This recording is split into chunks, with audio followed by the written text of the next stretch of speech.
And I want to welcome Tom Glass, and he's going to talk to us about the Sovereignty Act. Thank you, Tom.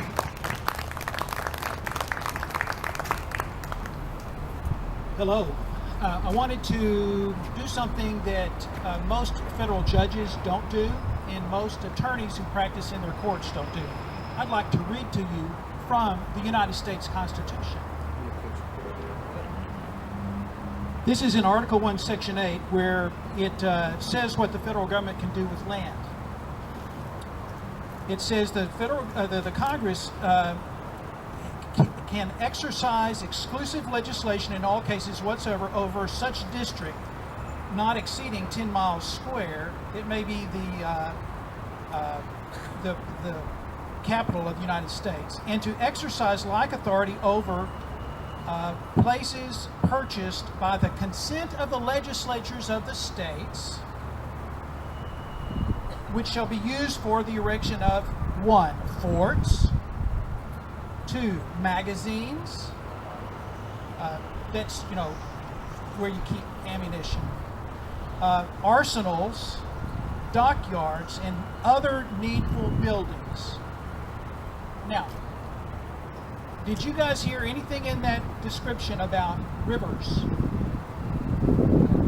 Did you hear anything about just having a whole bunch of land all throughout a state? No. So if you read the authorization of what the federal government can do, they have no right whatsoever to exercise any control over the Red River. None. Now, I am very happy that the Texas Public Policy Foundation down in Austin, which is a good liberty organization, is working to help the ranchers. Okay, I'm not talking loud enough, sorry. I'm very happy that the TPPF, Texas Public Policy Foundation, is helping the ranchers with legal help. They're doing pro bono legal help for the ranchers. And they're the ones doing their case for 7 of the 107 in federal court. But when you go into federal court, federal judges do not want to talk about the Constitution if they can all help it. The whole thing, that the way the game is played in court, is that what you do is you read what other Supreme Court justices and other judges have said about the Constitution. And of course, most of the things that they've said over the last century essentially are tricky tricks to make it where they don't even follow the meaning or the intent of the Constitution. So the way the game is being played in this particular case is, what has happened that got this started, as I understand it, is that the BLM came in somewhere in the midst of time. The federal government claimed half of the Red River. The northern half is Oklahoma's, but theoretically the southern half is owned by the United States instead of Texas. Somewhere along the way, federal court said that was just cool. Which, of course, if you read the Constitution we just read, it is not. So then the BLM comes in later on and says there's all these doctrines about if the river moves, you can move the land and who owns it and that sort of thing. And they came in with surveyors and said, oh, that river used to be there and there's been land deposited there. Where the river used to be, that's what we get, because we own the southern half of the river.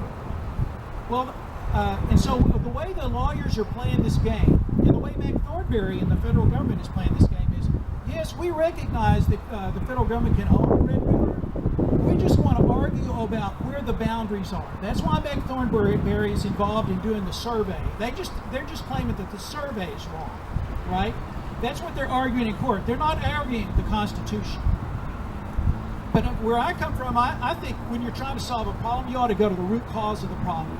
And the root cause of the problem is that the federal government is not abiding by the limits that we placed on our agent. That the states and the people the states, the agent of the people, created the federal government to be the states and the people's agent. And the agent is violating the Constitution every day. They're not doing what we said they could do. They're doing much more than we said they could do. And it's creating all sorts of problems. And by the way, when you talk about the federal government, in terms of are they going to live up to their oaths? You know, the Constitution right after the Supremacy Clause in Article 6 requires everybody who's in government. You former military guys know this. They expect you guys to know what's a lawful order and what's not, and live up to your oath, right? Well, we expect our politicians to do that, but guess what? Our politicians have not been honoring their oaths to the Constitution. The federal, I have come to the conclusion that D.C. is dead to me. And the reason for that is the feds, I don't care whether you're Donald Trump or Barack Obama or George H.W. Bush, and our United States congressmen are not going to limit their own power. And certainly the federal judiciary is not. You know, the other root cause of the problem we have is, a long time ago, even though it doesn't say it anywhere in the Constitution, the Supreme Court said, we will decide, be the final arbiter of constitutional being. If you look at the Supremacy Clause, some people say, there's a notion out there that says the federal government is supreme, and they say the Supremacy Clause says so. Well, guys, have you read the Supremacy Clause? It says the Constitution and laws in pursuance thereof are supreme. It's not the Supreme Court that's supreme. It's not the federal government that's supreme. And then, of course, then it begs the question, what are laws in pursuance thereof? Well, the Constitution doesn't say who decides, except in one way, actually several ways. There's this a whole idea of the enumerated powers doctrine. That's what Article 1, Section 8 of the Constitution is all about. It says, we're the states, we're getting together, and we want to do some things together. And we're going to give some very limited things to the federal government that we want them to do. And if it's not in there, we get to do it.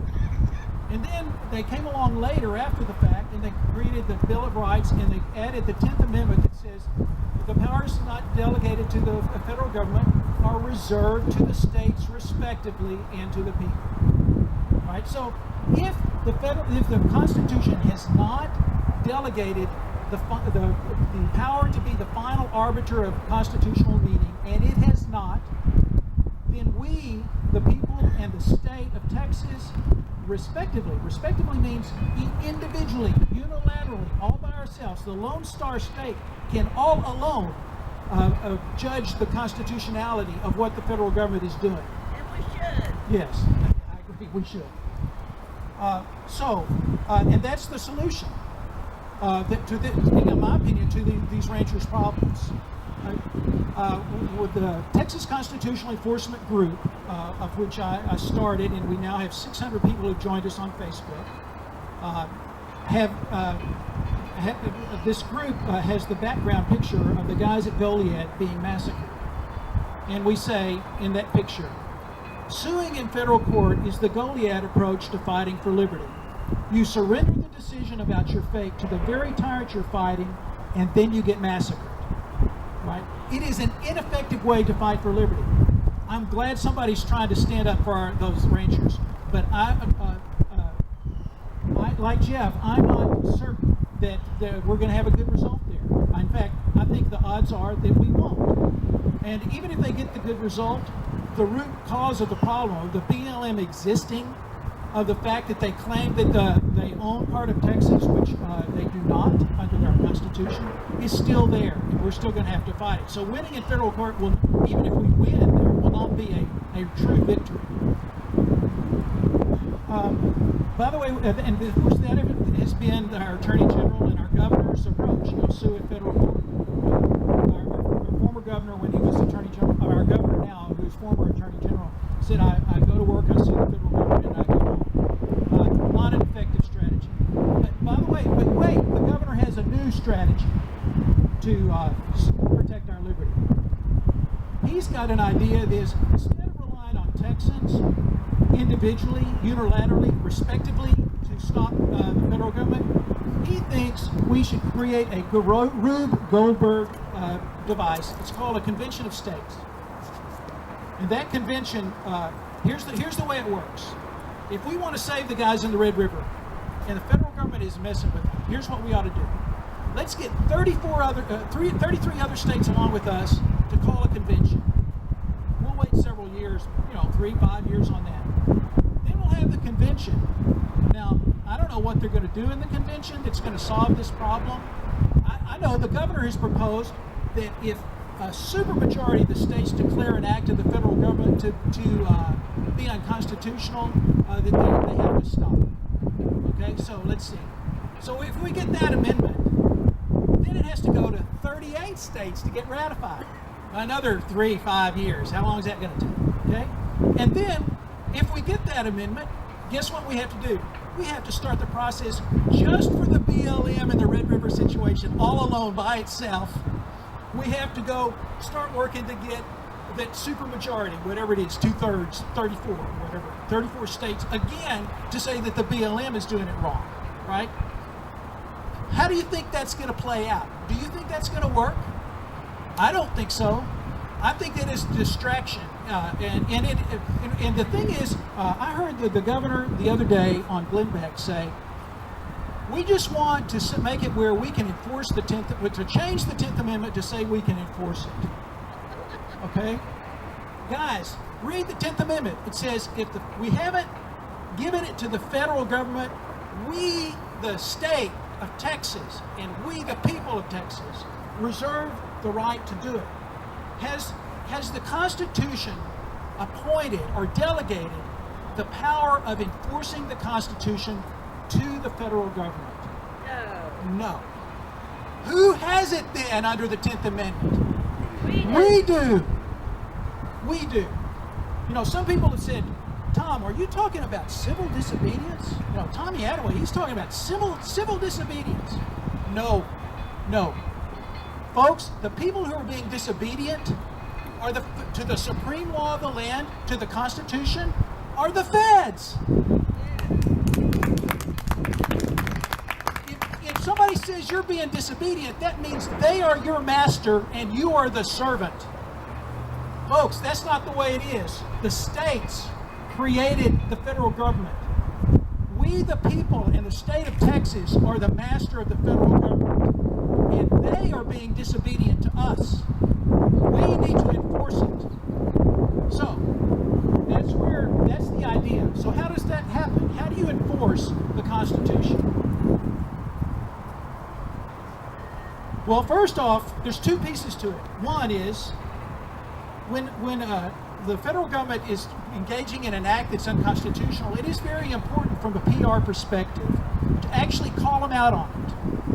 To formally state, some elected official of the state of Texas formally states that the federal government is engaging in something that is unconstitutional, and state the reasons why. And use the text of the Constitution, the structure of the Constitution, and the intent of the framers that we can derive to say that's what you're doing is wrong. Then we put them on notice. And then the second part of it, the actual enforcement, the teeth, the thing that will actually work. And it works in concert with what Tommy Attaway was just talking about. We have a wonderful statute in Texas. It's called the Official Oppression Act. It says if you're a public servant and you knowingly violate the rights of Texans, it is a crime. It's a Class A misdemeanor, a year in jail, or $4,000 fine, or both. So, what we need to do is formally declare acts of the federal government to be unconstitutional, like, the BLM owning the Red River. And then we call upon law enforcement to start using the Texas Official Oppression Act and start arresting federal agents who persist in trying to proceed with unconstitutional acts in our state. It's that simple. It's that simple. Of course, the more obvious it is that what they're doing is wrong, just tyrannical and wrong and unconstitutional, the easier that will be. That game will play out in. But you put the combination of a constitutional sheriff with his neighbors being his deputies, organized the way Tommy Attaway said, in infantry battalion style, and you combine that with the formal declarations by our elected officials and the use of our Texas law to stop it. That is the way we win our freedom back. And we have a a bill now in the state legislature. It's the number is 20 HB for House Bill 2338. It's been filed by Cecil Bell, who's from Montgomery County, and it's been joint authored by Mark Keogh from Montgomery County, James White from Southeast Texas, and Dan Flynn from Zant County up in Northeast Texas. And we're working on other people to be co-sponsors. We're looking for a Senate sponsor. We've asked Senator Estes to do that, since it would protect his people. We're asking James Frank, who represents Wichita County, to co-sponsor. We'll see this over the next few weeks, if you will. We're asking Drew Springer, who also represents the Will Barton guys, and I think a few other counties up there, that will to co-sponsor. So that's the way we win it back. And so I think that's my solution. I don't know that there's much more to be said, except that don't be misled by this siren song of convention of the states or soon in federal court. Go to something that actually works. Thanks.